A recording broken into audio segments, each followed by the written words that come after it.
Primeiro livro de Samuel, capítulo 7, verso 15. Eu vou ler até o capítulo 8, verso de número 9. Diz assim o texto: E julgou Samuel todos os dias de sua vida a Israel.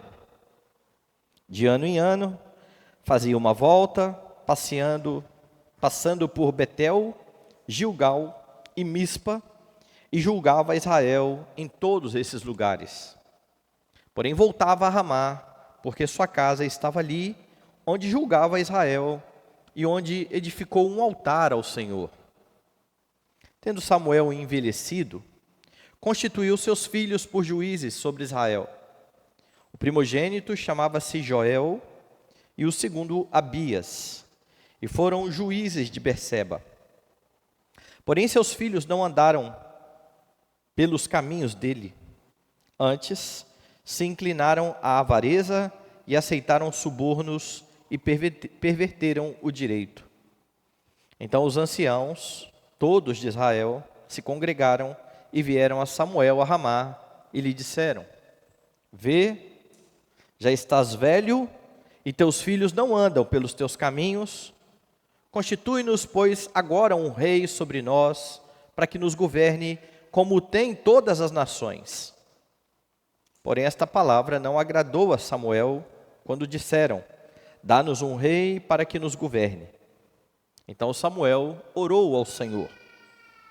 Disse o Senhor a Samuel: Atende a voz do povo em tudo quanto te diz, pois não te rejeitou a ti, mas a mim, para eu não reinar sobre ele.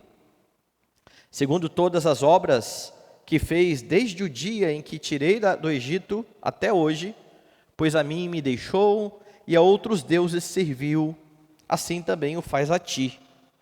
Agora, pois, atende a sua voz, porém, adverte-o solenemente e explica-lhe qual será o direito do rei que houver de reinar sobre ele.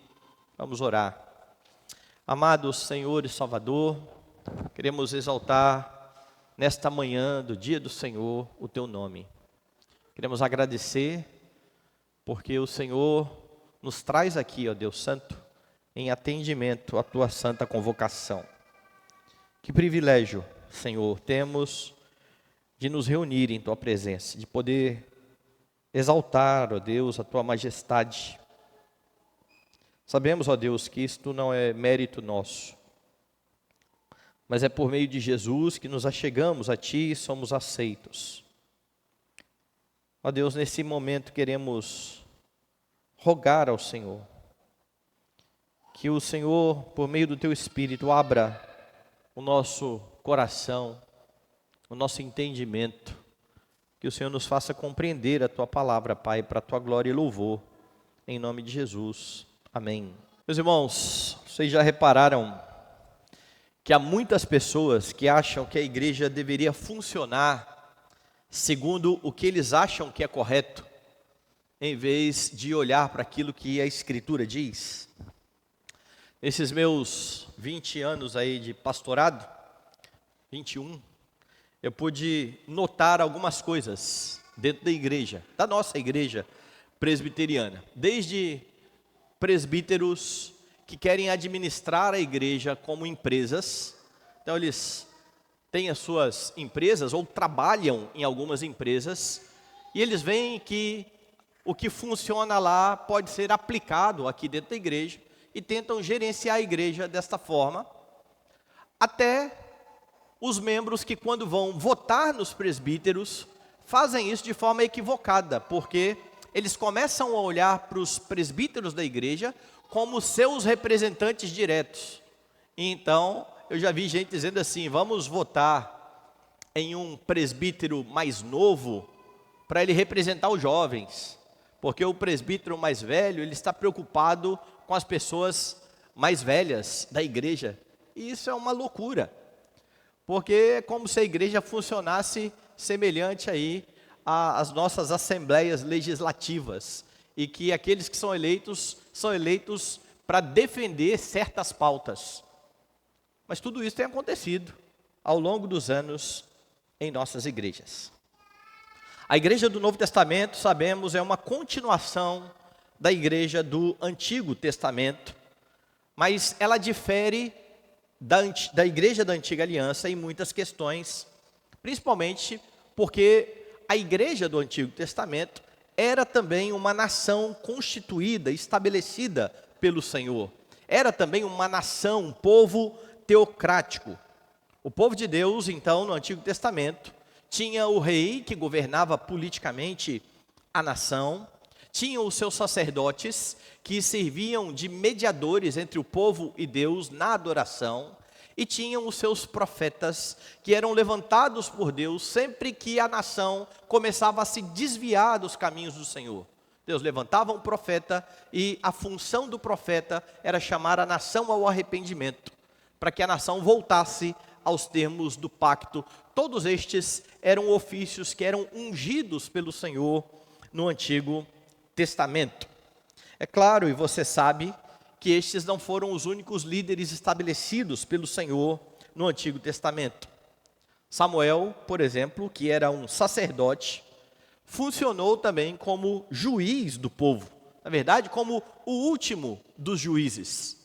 Você tem acompanhado a exposição do livro de Samuel, e eu tenho enfatizado aqui que Samuel marca a transição entre o tempo dos juízes e o tempo dos reis. Samuel é o último dos juízes estabelecidos pelo Senhor, e ele vai preceder o período que virá, o período da monarquia. O texto que foi lido hoje narra o momento em que o povo pediu a Deus um rei. Nós sabemos que hoje a igreja do Novo Testamento não tem rei, porque ela não é uma nação.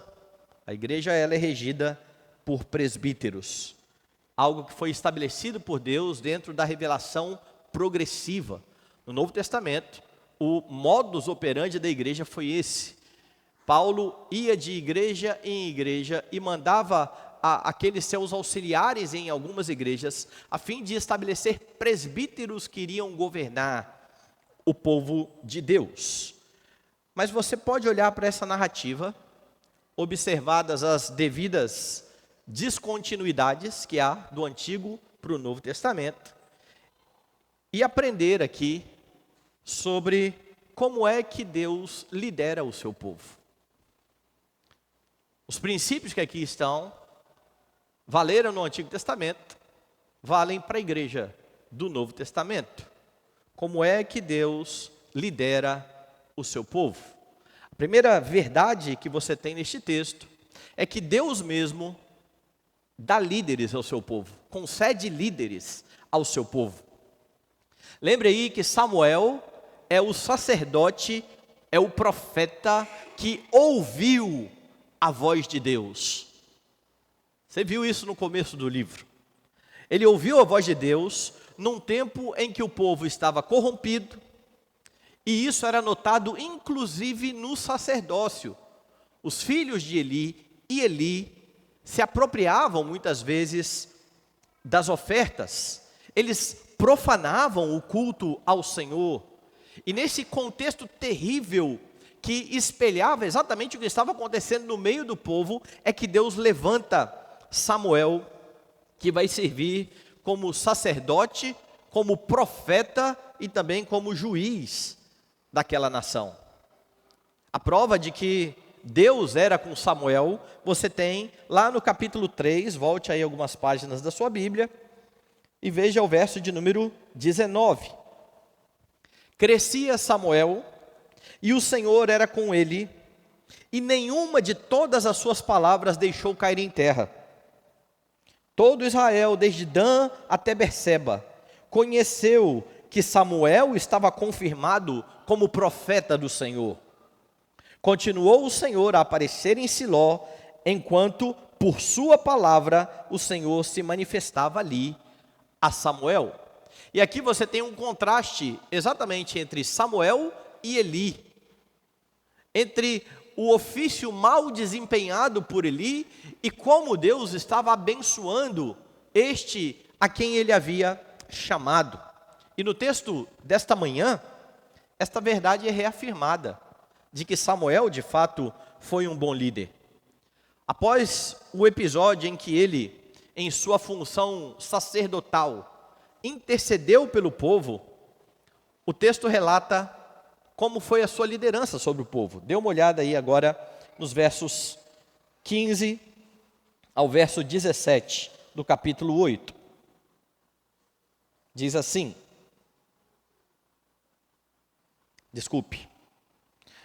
veja aí nos versículos do começo aí, do versículo do capítulo 7. Eu falei do capítulo 8, mas é do capítulo 7. 1 Samuel, capítulo 7, verso de número 15. E julgou Samuel todos os dias da sua vida a Israel.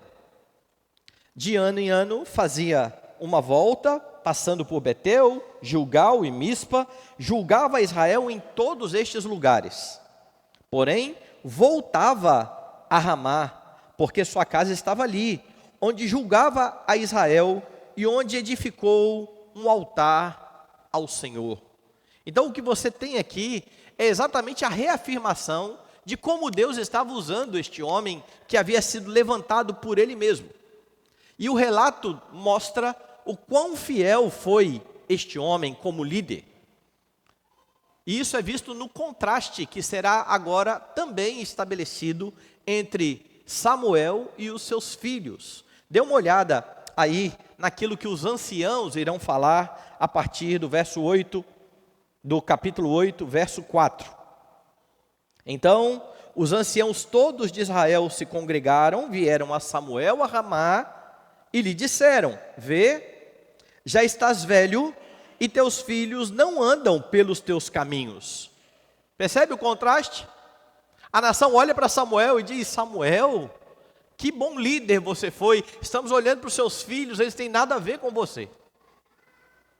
Então há uma grande preocupação aqui destes homens com a velhice de Samuel e com os líderes que agora estarão diante do povo.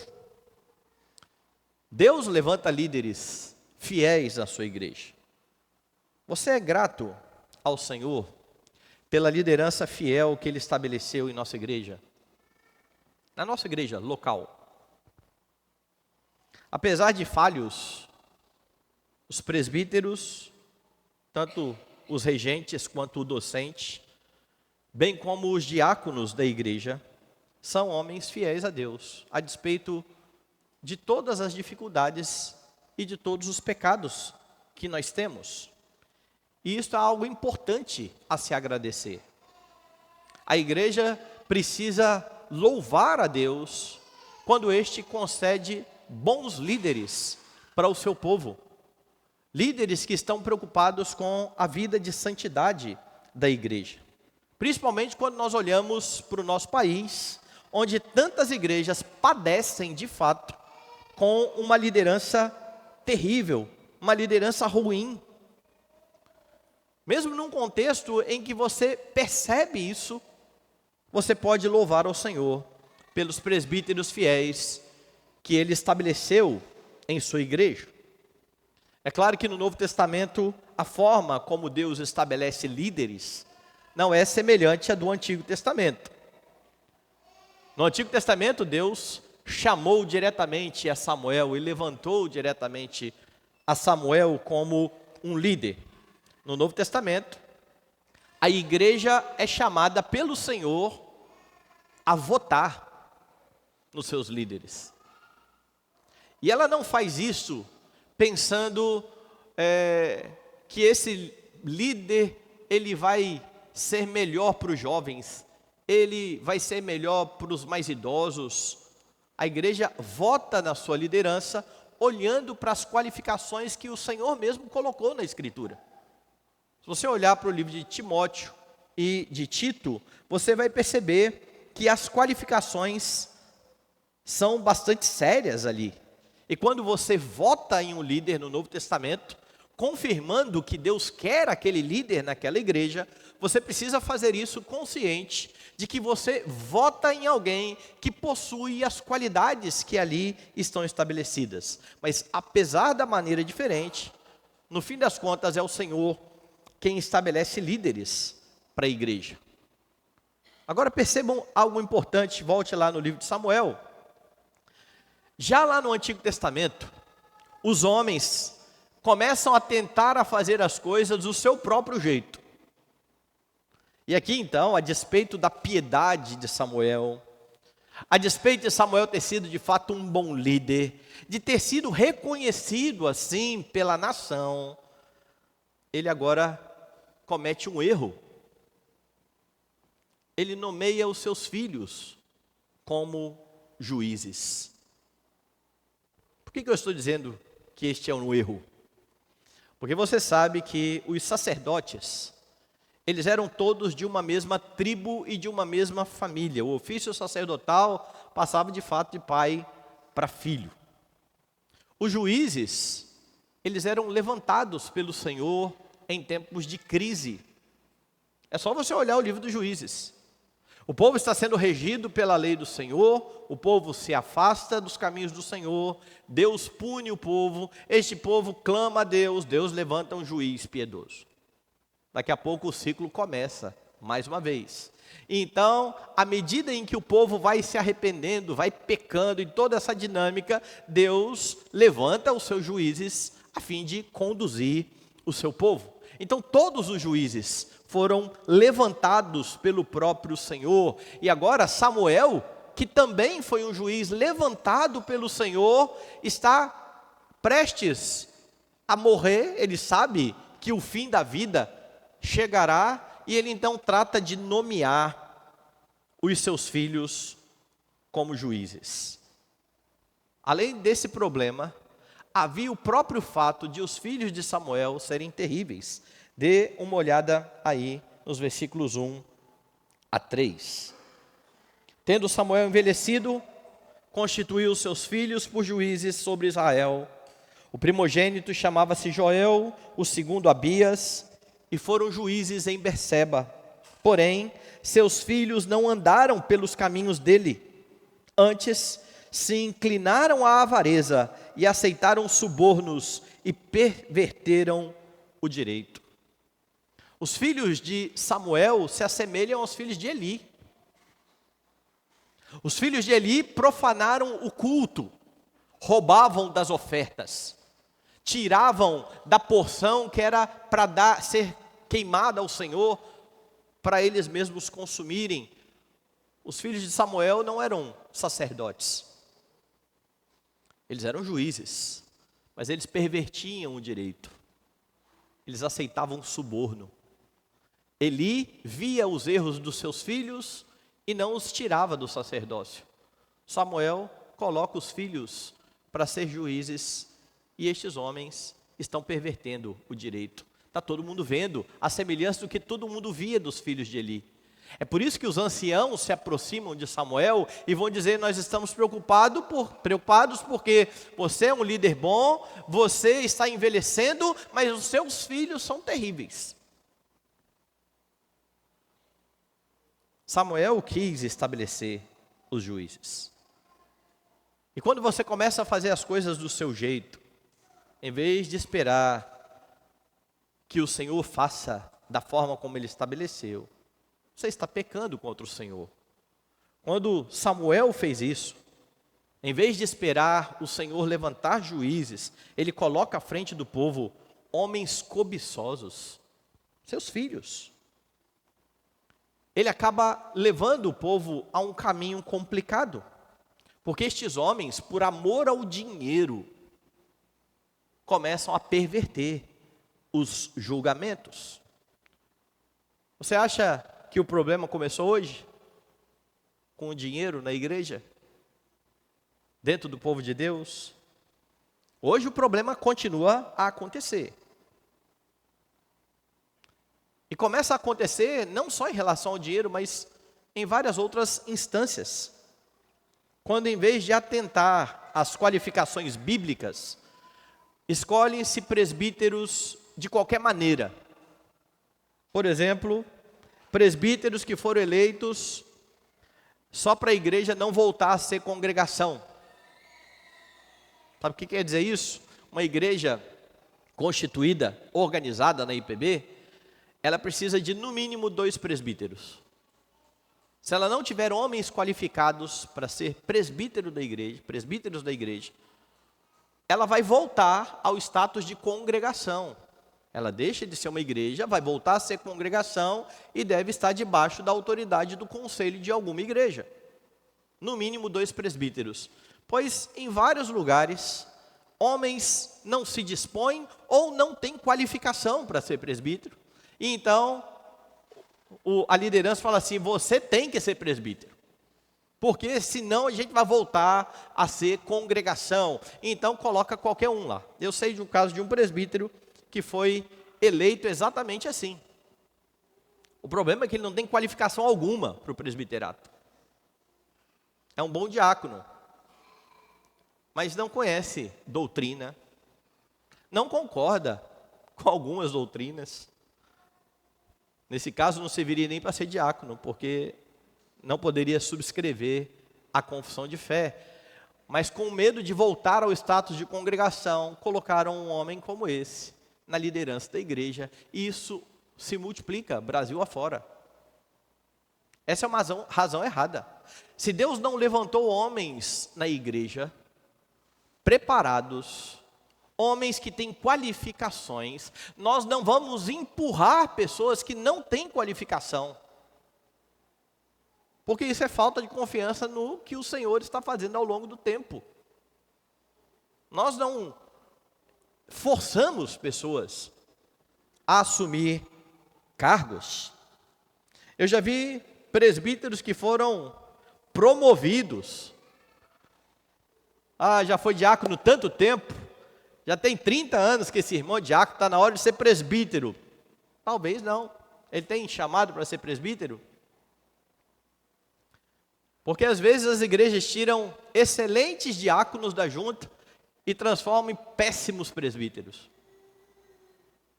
Porque eles são chamados para ser diáconos. Não existe hierarquia, não existe plano de carreira dentro da igreja. Isso é a igreja tentando fazer do seu jeito, com a pior motivação. Alguns falam assim, nós precisamos honrar esse irmão, como se não fosse honra ser diácono. E um diácono fiel. Não, para ser honrado tem que ser presbítero. E mais, há muitos presbíteros que depois de servir 30 anos à igreja, alguns falam assim, tudo bem, ele não foi para o seminário, ele não passou por esses processos, mas vamos honrar este homem e vamos ordená-lo pastor? E tudo isso eu estou falando dentro da igreja presbiteriana, tá? Não estou falando de fora da nossa igreja, não. É quando nós tentamos fazer as coisas do nosso jeito, esquecendo que quem levanta líderes na igreja é o Senhor Deus. Há pessoas que são enviadas ao seminário, são consagradas ao ministério pastoral, porque elas não conseguiram ou não têm qualificação para fazer mais nada na vida. E então eles veem o ministério como fonte de renda. Eu não tenho uma profissão, eu não vou dar bem nessa vida, eu fui mandado embora do meu emprego, eu acho que Deus está me chamando para o ministério. Acho que você está achando errado. Não é assim que funciona. Mas acontece, sim, acontece várias vezes. Sabe qual é o resultado? Quem vê o ministério como fonte de renda, começa a negociar a doutrina, começa a fechar os olhos para os pecados cometidos pelo povo, e então eles não pregam contra o pecado, porque pregar contra o pecado significa desagradar, talvez, um irmão que tem o dízimo mais gordinho, e a igreja depende desse dízimo, e nós precisamos desse irmão, nós é o pregador que precisa do salário dele. Então eu não vou mexer nesse problema, com medo de alguém ir embora da igreja. Não pregam arrependimento, com medo de perder o salário. Deus levanta líderes na igreja. É Ele quem faz isso. Atente às qualificações que o Senhor tem dado na Escritura. A igreja precisa levar muito a sério a forma como tem conduzido homens, tanto ao diaconato, quanto ao presbiterato e ao ministério pastoral. Porque por não atentar e querer fazer do próprio jeito, a igreja começa a padecer. E isso é juízo de Deus na igreja. Não se engane. Maus líderes são também levantados pelo Senhor, por meio do pecado dos membros da igreja, a fim de punir a igreja. Deus não perdeu o controle quando estas coisas acontecem. Eu conheço um caso de um rapaz que era de uma família bem influente na igreja, porque o avô dele havia sido pastor da igreja. E esse menino não queria saber de nada, vivia sua vida aí nas gandaias da vida, nas festas. E um dia ele decidiu que ele ia para o seminário, queria ir para o seminário.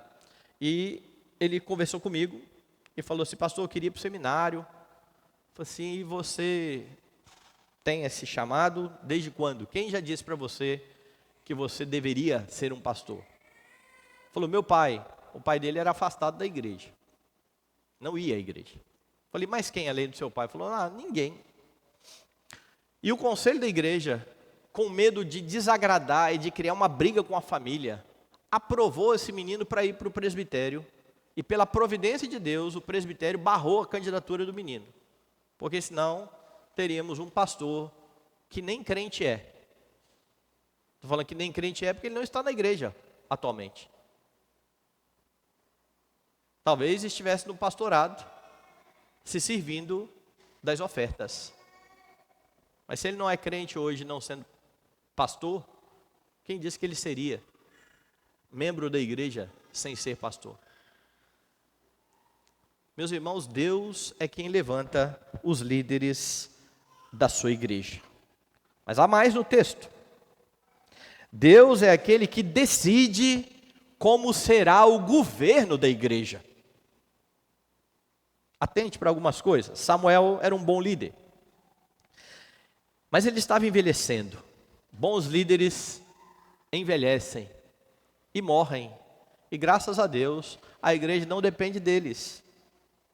São homens que precisam ser honrados, mas não são homens indispensáveis. Senão Deus daria, antes da vinda de Cristo, o dom da imortalidade a alguns.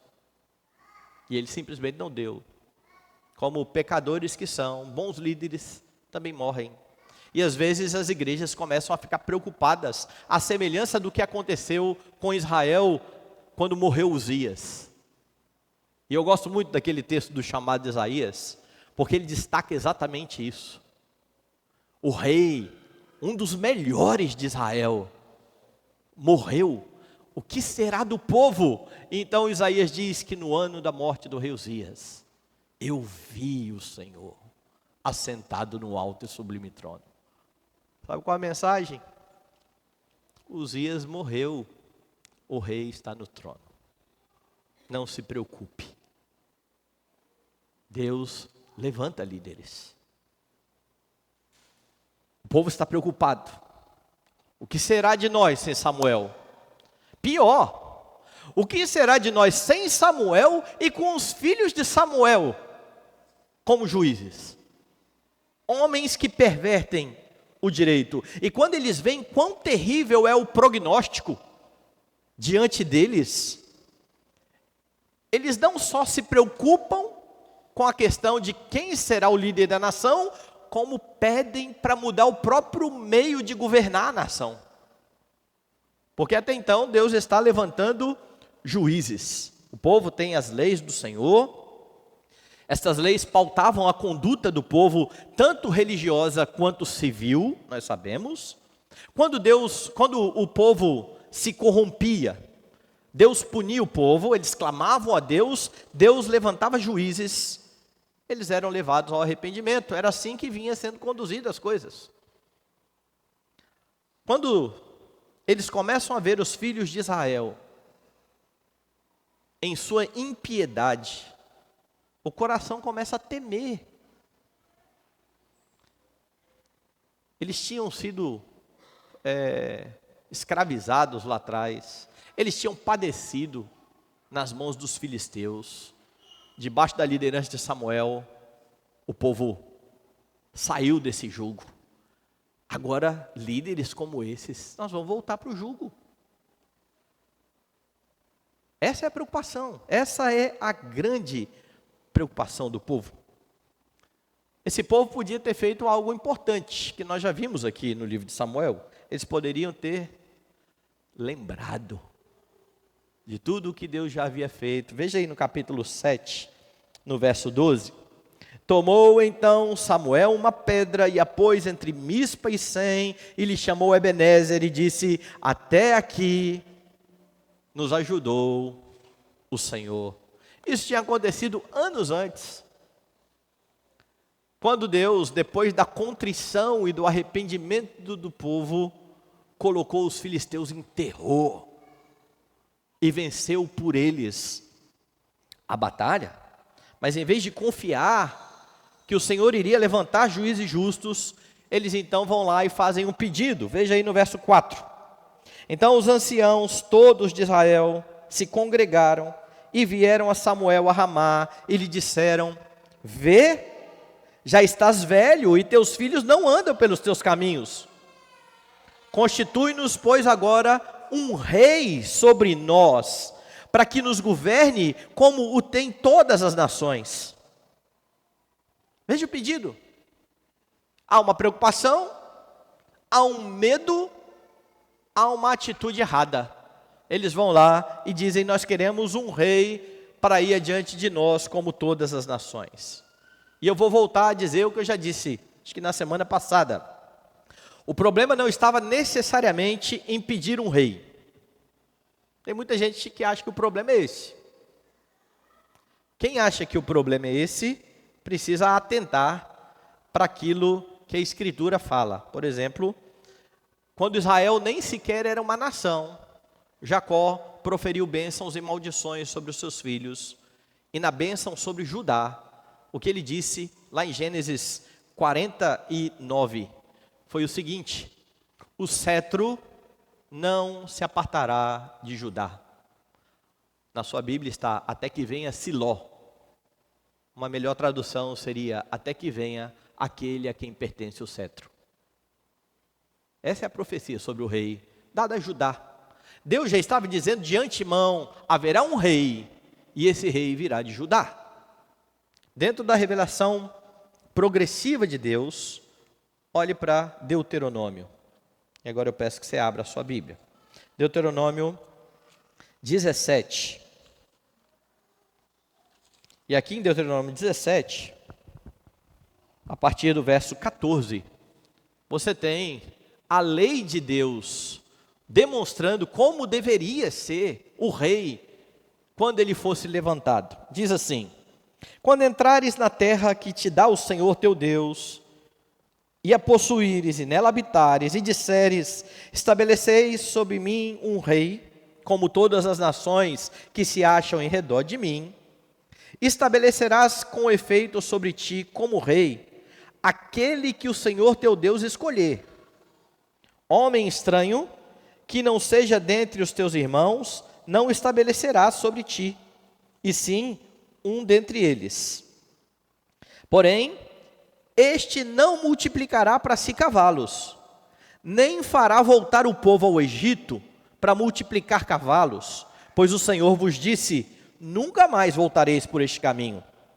Tampouco para si multiplicará mulheres, para que o seu coração se não desvie, nem multiplicará muito para si prata ou ouro.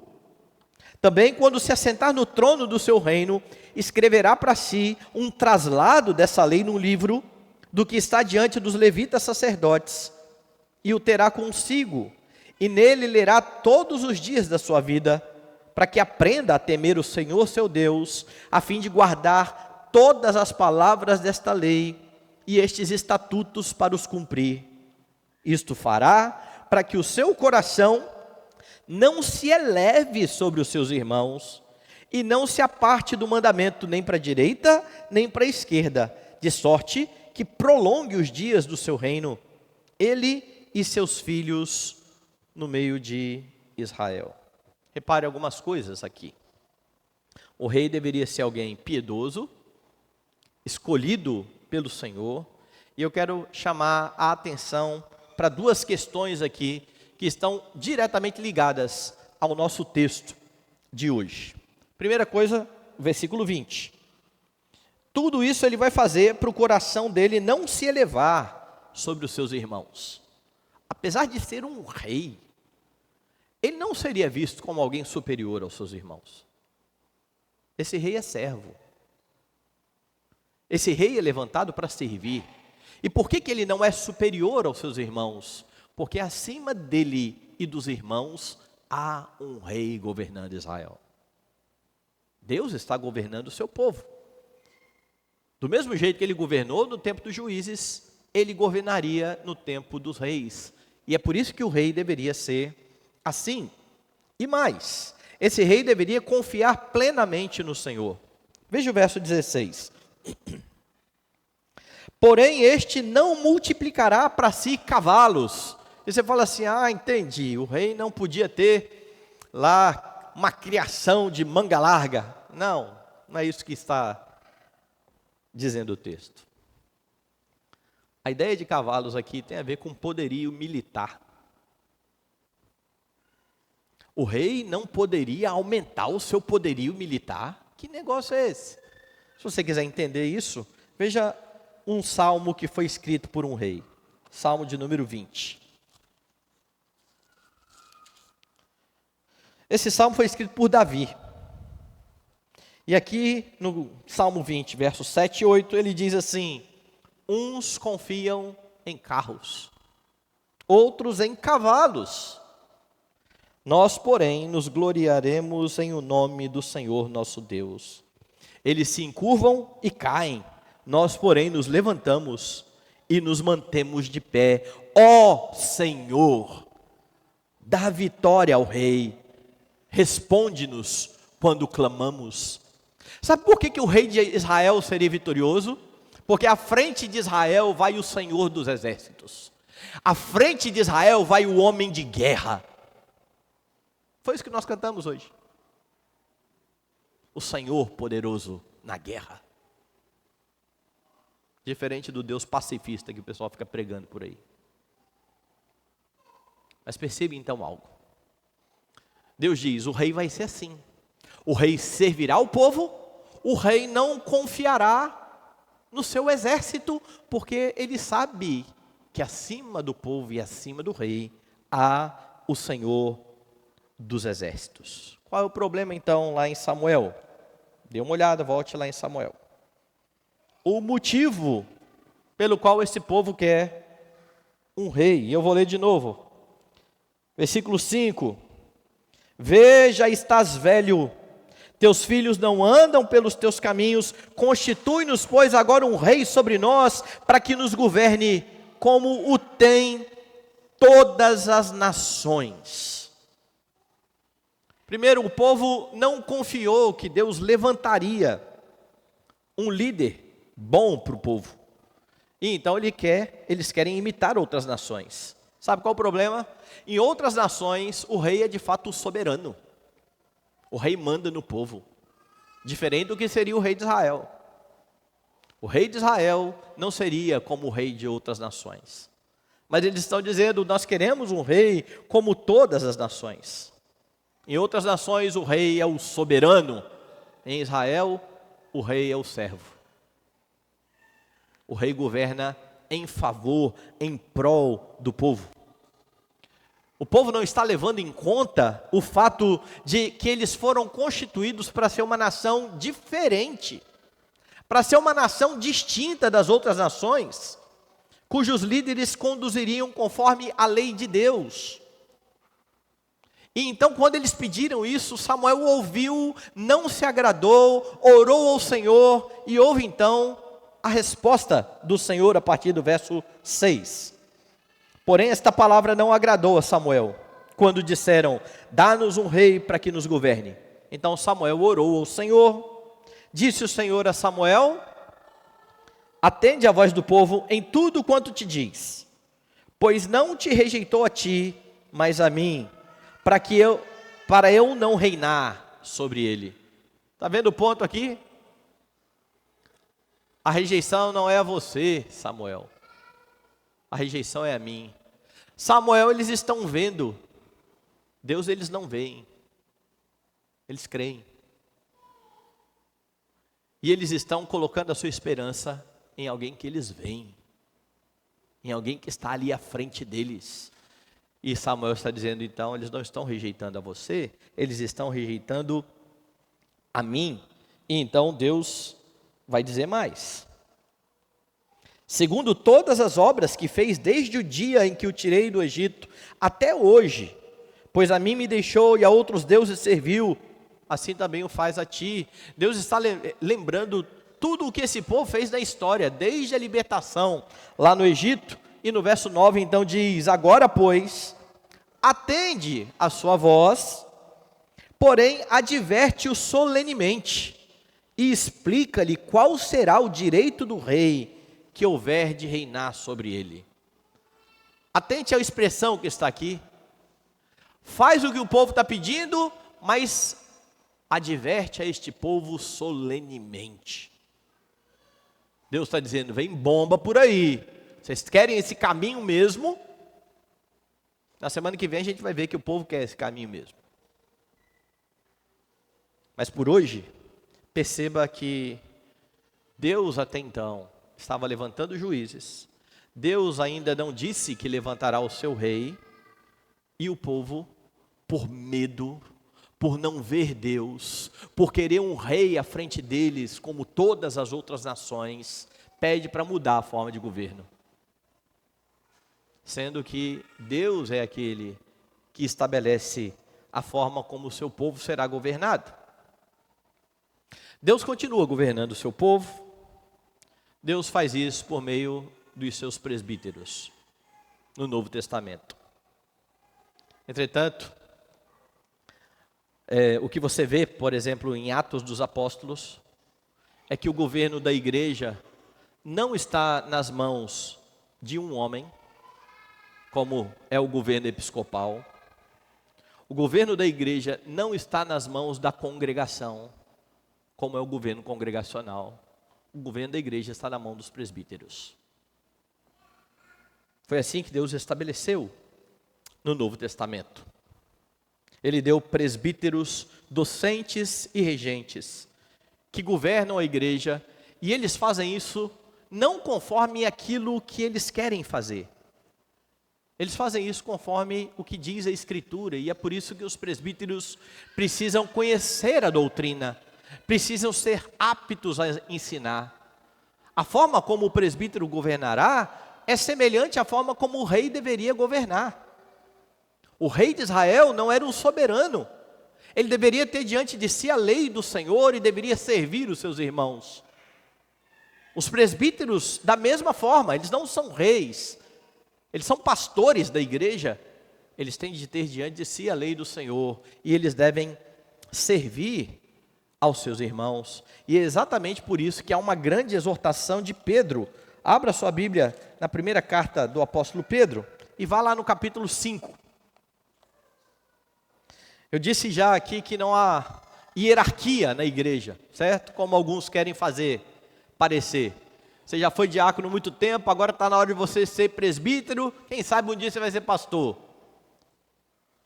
E a prova de que não há essa hierarquia é que Pedro, apóstolo do Senhor, aquele que ouviu de Jesus, sabe o quê? Tu és Pedro, e sobre esta pedra edificarei a minha igreja. Eu vou te dar as chaves do reino. Foi Pedro que ouviu isso. Este Pedro, apóstolo do Senhor, está escrevendo agora a igreja e diz assim: rogo, pois, aos presbíteros que há entre vós, eu, o apóstolo que Jesus colocou sobre a igreja. Não é assim que está na sua Bíblia. Rogo, pois, aos presbíteros que há entre vós, eu, presbítero como eles, e testemunha dos sofrimentos de Cristo, e ainda coparticipante da glória que há de ser revelada, pastoreai o rebanho de Deus que há entre vós, não por constrangimento, mas espontaneamente, como Deus quer, nem por sorte da ganância, mas de boa vontade, nem como dominadores dos que vos foram confiados, antes tornando-vos modelos do rebanho. Ora, logo que o Supremo Pastor se manifestar, recebereis a imarcessível coroa da glória. Pedro poderia falar com toda a autoridade do apóstolo, dizendo: estou lançando os fundamentos da igreja, façam isso. Eu sou presbítero com vocês, pastoreiem a igreja. E ele então mostra como deveria ser esse pastoreio. Os presbíteros são pastores auxiliares do Supremo Pastor. A igreja tem um pastor, Cristo Jesus. Os outros, auxiliares. Os outros fazem o que ele manda, o que o chefe manda, o que o dono da igreja diz para fazer. É por isso que eles precisam olhar para a Escritura. É por isso que eles precisam olhar para as palavras do soberano da igreja. E então você tem algumas implicações disso que você tem aqui sendo dito por Pedro. Quando líderes aceitam a glória que é somente de Deus, eles estão esquecendo a razão do seu chamado. Quando eles começam a se ver como pessoas muito importantes e relevantes para a igreja, eles já perderam a perspectiva do seu chamado. Quando ovelhas, em vez de procurar os seus pastores da igreja local, porque foi esta a forma que Deus estabeleceu para o pastoreio do Novo Testamento, começa a dar ouvido à voz de outros pastores, de outros rebanhos, eles estão simplesmente dizendo: a forma como o Senhor disse que ia governar a igreja está errada. Eu vou fazer do meu jeito. Então eu sou membro da igreja da Praia do Canto, mas eu vou pedir conselhos a um presbítero, a um pastor de outra igreja, porque eles são mais sábios. Vá para lá e se submeta ao pastoreio de lá. É o que eu tenho dito para quem vem buscar pastoreio, conselho aqui. Teve um casal que estava comigo conversando, de uma igreja não presbiteriana, e no meio do processo de aconselhamento eu disse a eles: olha, meus irmãos, vocês precisam de uma igreja saudável. Eles eram de Vila Velha. Vila Velha tem um monte de igreja. Procure uma igreja melhor do que a de vocês, porque vocês não têm pastoreio onde vocês estão. E eles falaram assim: não, pastor, nós gostamos muito da nossa igreja, nós gostamos muito do nosso pastor. Eu falei: por que vocês estão pedindo conselho para mim, em vez de pedir para o pastor de vocês? Sabe o que eu já ouvi? Eu não confio muito no meu pastor, não. E o que você está fazendo lá? Deus deu você pastor na sua igreja. E isso vale para nós aqui. Deus deu líderes a essa igreja. Deus deu presbíteros a essa igreja. Nós não buscamos ser pastoreados por outros pastores e por outros conselhos. Porque não é este o modelo que o Senhor Deus deu à igreja. E nos nossos dias há um problema ainda maior. Pastores que não se contentam em pastorear a sua igreja e se veem agora como muito relevantes, e agora eles são influencers. Eles querem ser a voz de todo o povo de Deus por meio da internet. Em vez de cuidar do rebanho que Deus deu a eles, e alguns nem isso têm, eles querem cuidar de todo mundo, Brasil afora. Eles querem responder perguntas de todo mundo, Brasil afora. Estão passando por cima daquilo que Deus estabeleceu. E estão incentivando pessoas a não procurar os seus pastores. Por que eu vou procurar o meu pastor, se eu tenho um pastor famoso na internet que está pronto para me responder? Há outras causas. Por que eu vou procurar o meu pastor, se eu tenho um pastor muito melhor do que o meu, que vai me responder? Isso é verdade. Há muitos pastores melhor do que os pastores da igreja local. Sabe qual foi o que Deus te deu? O da igreja local. Senão Ele tinha colocado você na igreja desses pastores. Você tem duas coisas: você pode orar para Deus trazer esse pastor para a sua igreja, ou você pode se submeter àquilo que Deus disse e buscar o pastoreio dos seus presbíteros. Pastores que querem resolver o problema do mundo na internet estão equivocados, na minha opinião, quando eu olho para a Escritura. Porque não foi este o modelo que Deus estabeleceu. Isso piora quando há pessoas que nem foram chamados para pastorear e que querem doutrinar os crentes na internet. Corra disso, fuja disso. Deus deu o ofício de presbítero para que a igreja tivesse pastor. Você não é pastoreado por influencer, você é pastoreado por presbíteros. A única coisa que vai acontecer é que o influencer vai ganhar relevância, vai ganhar dinheiro e você não vai resolver o seu problema. E quando a bomba estourar, você sabe onde você vai parar? Lá nos seus presbíteros. E sabe o que acontece? Muitos dos problemas são causados por ouvir esse pessoal. Deus decidiu pastorear o seu povo por meio de presbíteros da igreja local, onde você está. Ali estão os seus pastores. Quem rejeita os seus líderes está rejeitando o próprio Deus que concedeu líderes à igreja. Isso é sério. Com isso eu não estou dizendo que todo mundo tem que se satisfazer com o pior líder que tem. Na minha igreja o pastor é terrível. Então saia da igreja. Procure uma igreja saudável. Você não é obrigado a permanecer numa igreja onde há um líder que não pastoreia, que não prega fielmente. Ninguém é obrigado a isso.